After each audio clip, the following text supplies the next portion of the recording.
सवाईमाधोपुर में भाजपा की सदस्यता अभियान का शुभारंभ किया गया। सदस्यता अभियान के शुभारंभ के अवसर पर सर्किट हाउस रोड स्थित पैराडाइज मैरिज गार्डन एक बैठक का आयोजन किया गया, जिसमें अजमेर विधायक भाजपा नेत्री अनीता बघेल, जिला अध्यक्ष सुशील दीक्षित एवं राजेंद्र पराणा जिला प्रभारी सदस्यता अभियान की शुभारंभ किया गया। जिला प्रभारी राजेंद्र पराना ने कार्यकर्ताओं को मंडल एवं बूथ स्तर पर जाकर सदस्य बनाने के लिए कहा। वहीं भाजपा नेत्री अनीता बघेल ने कार्यकर्ताओं को संबोधित करते हुए कहा कि भारतीय जनता पार्टी की सदस्यता का प्रत्येक 6 वर्ष में नवीनीकरण होता है, यह पार्टी का नियम है।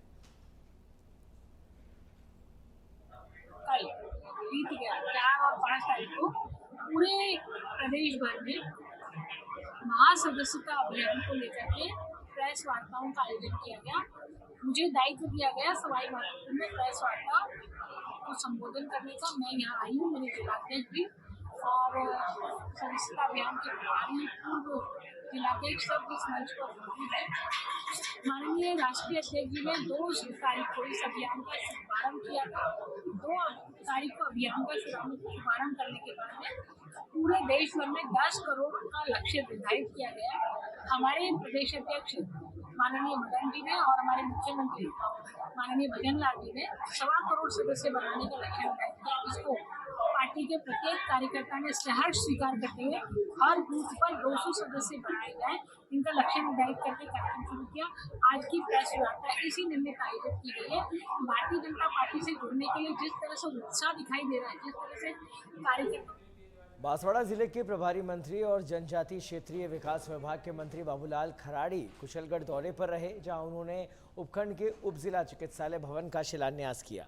इस मौके पर पूर्व मंत्री महेंद्रजीत सिंह मालवीय, पूर्व संसदीय सचिव भीमा भाई डामोर समेत कई जनप्रतिनिधि और अधिकारी मौजूद रहे।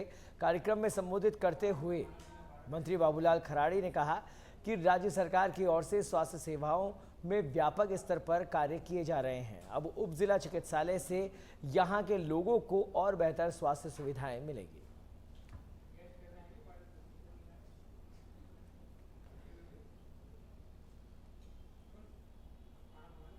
मेरी गरीब भाई का झोपड़ा ठीक हो, ये चिंता देश के प्रधानमंत्री ने की। कभी किसी ने कल्पना नहीं की थी। पहले हमारे इंदिरा आवास आता था, कभी 1 आते, 2 आते, 3 आते, शकल देख करके जनप्रतिनिधि सरपंच देता था भाइयों बहनों। अब कितने आते हैं? एक पंचायत में 100, 200, 500 प्रधानमंत्री आवास आते हैं। और पहले बनता था इंदिरा आवास, आपने देखा होगा ना, 70,000, 50,000 ये आते थे रुपए। और उसमें भी होता क्या था? नीमका थाना के ग्राम धांधेला में विधायक सुरेश मोदी ने 48 लाख की लागत से बनने वाले नवीन पंचायत भवन का लोकार्पण किया। ग्रामवासियों की ओर से डीजे के साथ रामलीला मैदान में से रैली निकाली गई। विधायक ने कहा कि पंचायत भवन में क्षेत्र की जनता को एक छत के तले विभिन्न सरकारी सुविधाएं मिलेगी। नीमका थाना विधानसभा क्षेत्र में विकास कार्यों को परवान चढ़ाया जा रहा है, तभी क्षेत्र में खुशहाली आएगी। गाँवों में खुशहाली आने पर ही देश प्रदेश में खुशहाली आएगी। गाँव में उन्नति और विकास के लिए तभी ग्रामीण मिलकर कार्य करें।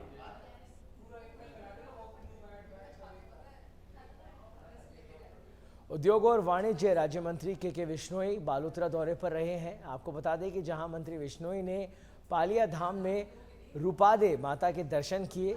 इस दौरान रानी रूपादे संस्थान की ओर से आयोजित धार्मिक कार्यक्रम में शिरकत की। मंत्री विश्नोई ने ड्रीम प्रोजेक्ट रिफाइनरी का निरीक्षण किया, साथ ही HRRL और जिला स्तरीय अधिकारियों के साथ समीक्षा बैठक की। इस दौरान पंचमदरा विधायक अरुण चौधरी, सिवाना विधायक हमीर सिंह भायल, भाजपा जिला अध्यक्ष बाबू सिंह, किसान मोर्चा सदस्य गोविंद सिंह कालूड़ी मौजूद रहे।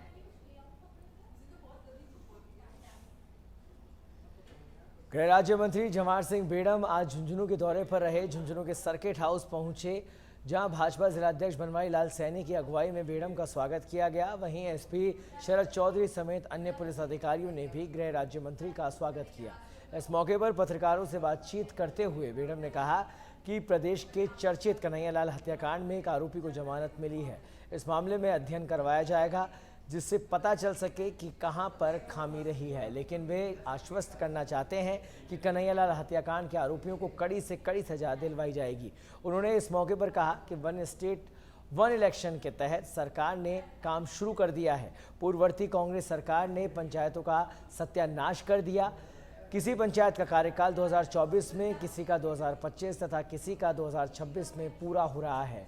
हर 2 महीने में जो चुनाव की स्थितियां बन रही है उसको दूर कर निकायों और पंचायतों के चुनाव एक साथ करवाने का प्लान बना रहे हैं। जल्द ही इस पर निर्णय लिया जाएगा।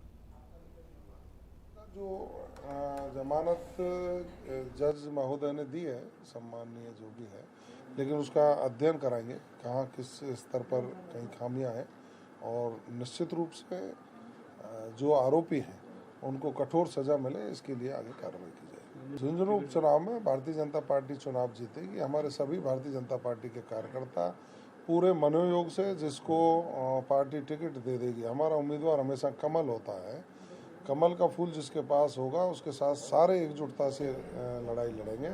और राजस्थान की सरकार ने, मैं कह रहा हूँ, जो विकास की योजनाएं लागू की हैं उनको आत्मसात करके भारतीय जनता पार्टी को। खबर झुंझुनू से है, जहां नाबालिग के अपहरण के मामले ने तूल पकड़ लिया है। परिजनों और ग्रामीणों का कलेक्ट्रेट पर धरना। आपको बता दें कि पूर्व मंत्री राजेंद्र सिंह गुढ़ा पहुंचे धरना स्थल पर। एसपी शरद चौधरी से मामले को लेकर उन्होंने वार्ता की। वार्ता के बाद ग्रामीणों का धरना खत्म हो चुका है। एसपी ने खुद मामले की जांच का आश्वासन दिया है। 26 अगस्त को इडाली मेले में नाबालिग का अपहरण हुआ।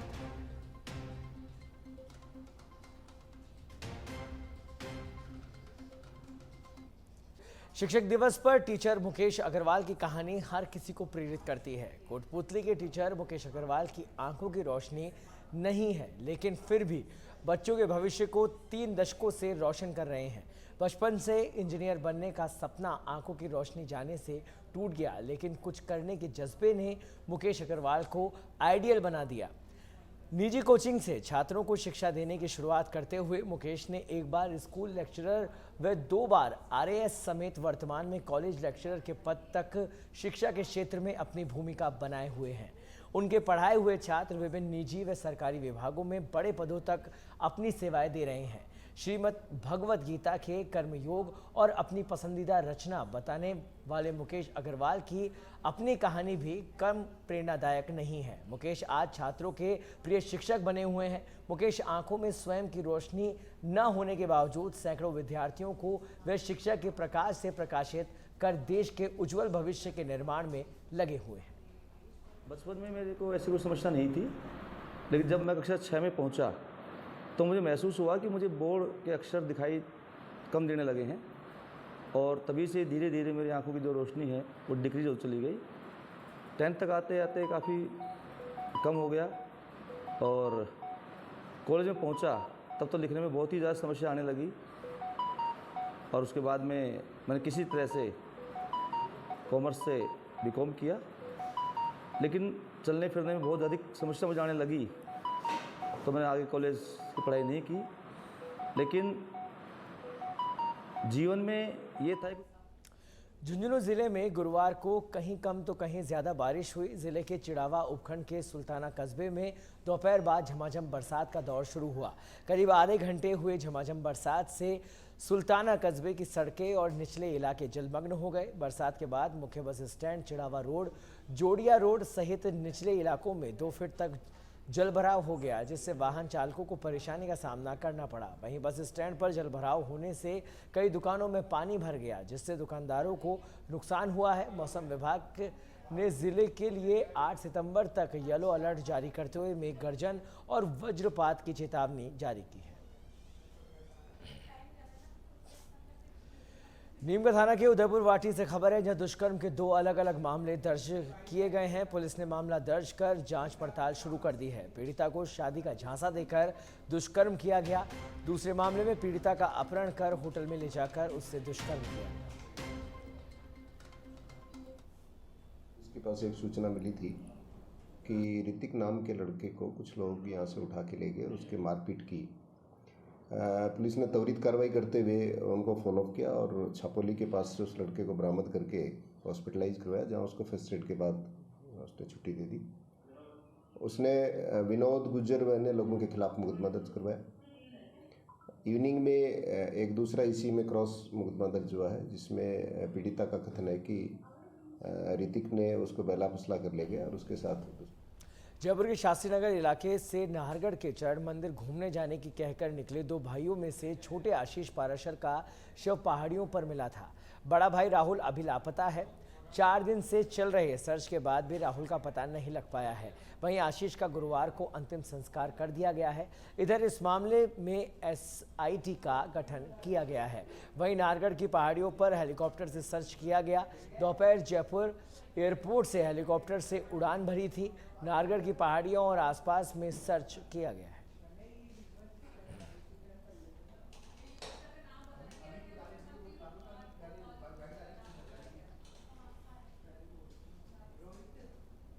तो 18 पुलिसकर्मियों की SIT का गठन किया गया है। इस पूरे मामले की जांच पड़ताल की जा रही है और तस्वीरों में आप देख सकते हैं तमाम पुलिस अधिकारी ड्रोन के माध्यम से, हेलीकॉप्टर के माध्यम से इस समय राहुल की तलाश कर रहे हैं।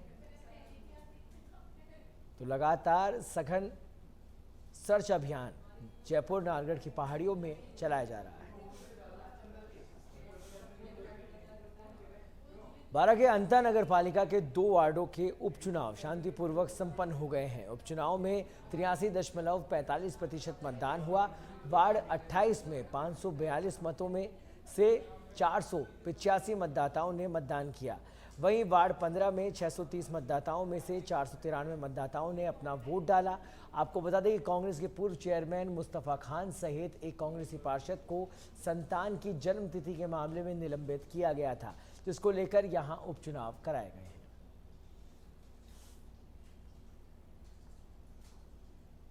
जयपुर में शासन सचिव महिला और बाल विकास शुचि त्यागी की अध्यक्षता में प्रदेश के सभी उपनिदेशकों और जिला मुख्यालय के CDPO के साथ वीडियो कॉन्फ्रेंसिंग की गई। इस दौरान पोषण माह की समीक्षा बैठक आयोजित हुई। शुचि त्यागी ने समीक्षा बैठक में कहा कि राष्ट्रीय पोषण माह में राजस्थान अन्य राज्यों की तुलना में बेहतर प्रदर्शन करे। CDP से पोषण माह प्रगति की बिंदुवार समीक्षा करते हुए उन्होंने कहा कि राजस्थान राष्ट्रीय पोषण माह में कई जिले बहुत अच्छा प्रदर्शन कर रहे हैं।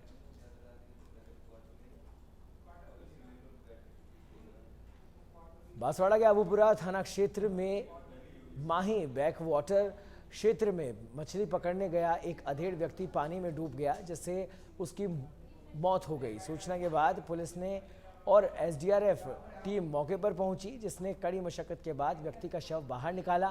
फिलहाल पुलिस ने शव का पोस्टमार्टम करवाकर परिजनों को सौंप दिया है।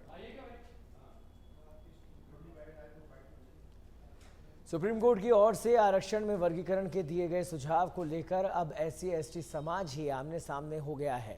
एक तरफ जहां एक वर्ग के लोग इसे गलत बताते हुए इसका विरोध कर रहे हैं, जिन्होंने पिछले दिनों भारत बंद भी किया था, तो वहीं आज SC/ST समेत अन्य वर्गों से जुड़ी 50 से अधिक जातियों के प्रतिनिधि सड़कों पर उतरे।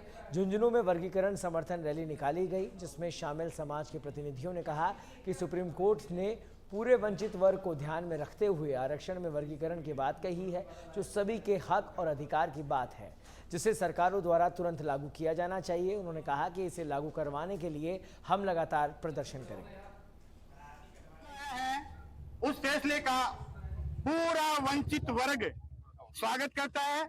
सुप्रीम कोर्ट का धन्यवाद ज्ञापित करते हैं कि उन्होंने वंचित वर्ग की भावनाओं का ध्यान रखा और उनका हक और अधिकार दिलाने की बात राज्य सरकारों को कही है।